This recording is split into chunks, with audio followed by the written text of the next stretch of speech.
I went to Hinchleywood School in Surrey and I'm going to Yale University this year. Not at all. It was a real challenge. I don't think many people think it's possible to go to Harvard or Yale, Princeton or any school abroad. I guess I applied to a mix of universities in the US. I decided what it was I was looking for from a university.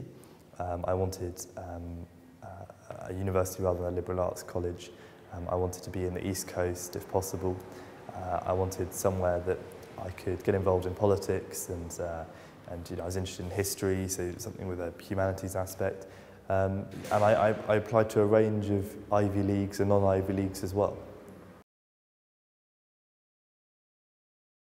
They were slightly surprised when I said I wanted to go to American university, and I guess a lot of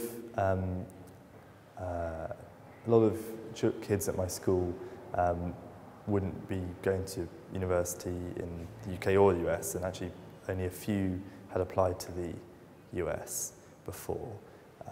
So they were quite surprised, and they didn't quite know the best ways to support me. So, which is why the Fulbright Commission were really useful, because I could give them briefings and handouts on the best ways they could support me with the references and the school transcripts and things they wouldn't normally do helping kids apply to the UK. But they were really supportive in the end.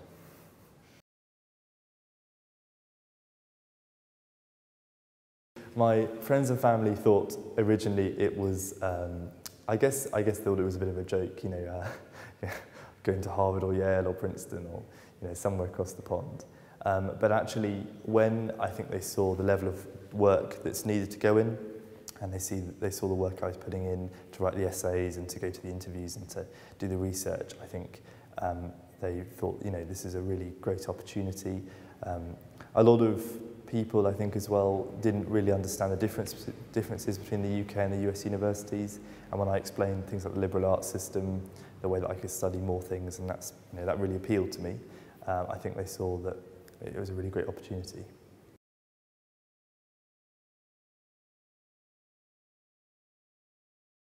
A lot of universities actually have really generous financial aid packages. Either they're merit-based scholarships or they're just need-based. So if you get in, then you can afford to go, basically. And then when I reapplied for financial aid, because I deferred by a year, I reapplied, my scholarship actually increased. So that hasn't been an issue for us. And I think American universities are very good at, at understanding what families can and can't afford.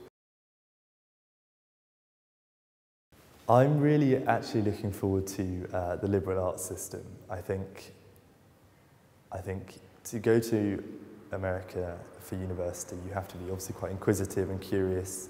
If you're willing to cross the Atlantic to go there, you're going to want to learn lots of different things. And I think the option to sit down and decide, 20 or 30 classes and loads of crazy things ranging from, yoga to Latin to, American history to geography. I'm really looking forward to that, taking a whole range of subjects. Ring up and talk to the universities. I think in Britain, it's perceived that you go through UCAS and there are sort of set admissions officers at universities, those are the people you speak to, and you look at the website and you get a set amount of information.